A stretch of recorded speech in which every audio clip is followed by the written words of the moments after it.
Welcome to the deep dive. Today, we're really locked in on the final day of the 107th PGA Championship. Quail Hollow Club, Sunday, May 18th, 2025. That's right. We're focusing on Scottie Scheffler's big win. We've got the details, the sources covering his victory, key moments. Yeah, and our mission really is to unpack how Scheffler actually got it done, his third major, and, Yep. what makes this particular win significant. Exactly. We want to go beyond just the scores. What were the challenges? What does it say about him? And where does this fit in the kind of bigger picture of golf right now? Okay, so the top line. Scheffler wins, finishes at -11. Pretty comfortable in the end, right? Fine stroke. Yeah, 5 strokes. That's a statement in a major. Harris English, Bryson DeChambeau, Davis Riley, they were the closest, all back in -6. A big gap. It really is. It speaks volumes about his play down the stretch. But, okay, that final round score was a 71. Looking at his week 69, 68, then that amazing 65 on Saturday. Right. A 71 feels a bit like, maybe he was just holding on, especially that front nine. Well, yeah, the front nine was a struggle. A37. Bogeys on 1, 6, and 9.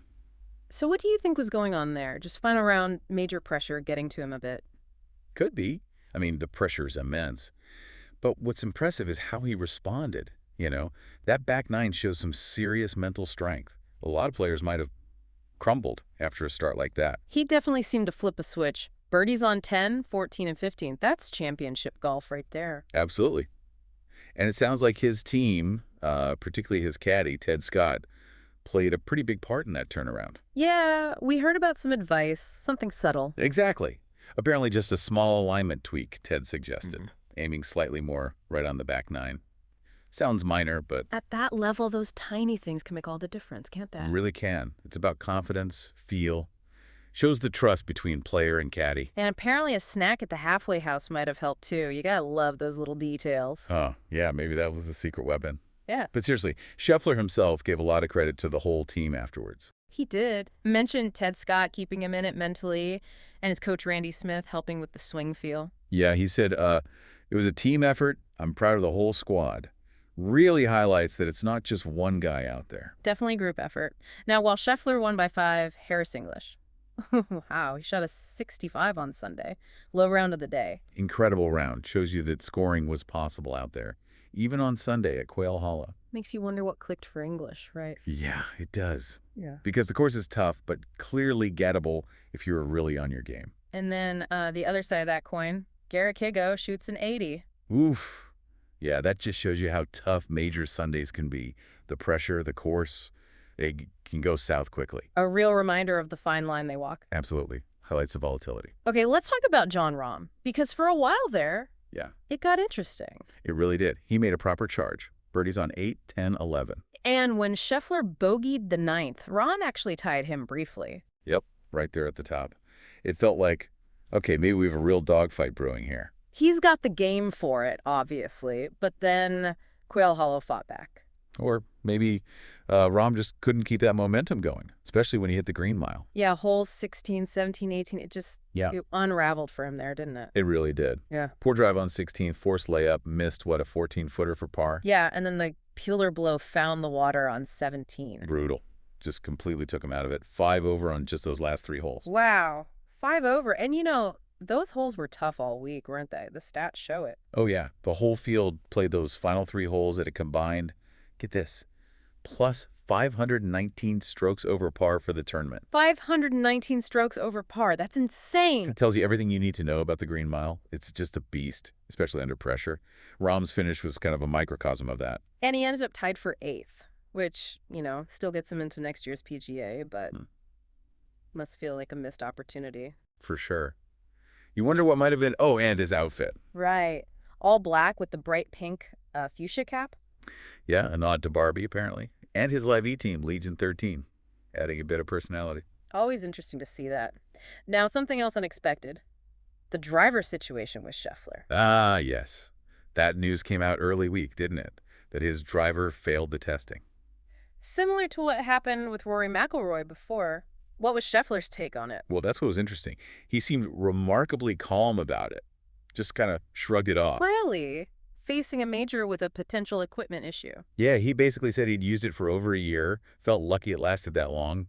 No drama, just switched to his backup.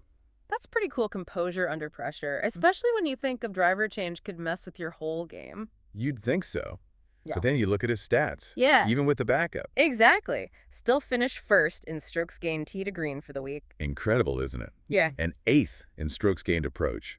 Shows how solid his ball striking fundamentals are. It really does. And the putting was sharp too, right? Only 107 putts all week. Yeah, very solid on the greens. Avoided those costly mistakes. Plus, he played the par 5s really well, 8 under. You have to capitalize there. Absolutely crucial. So looking at the numbers overall, Neck and Nevin wins, -6 for the runners-up.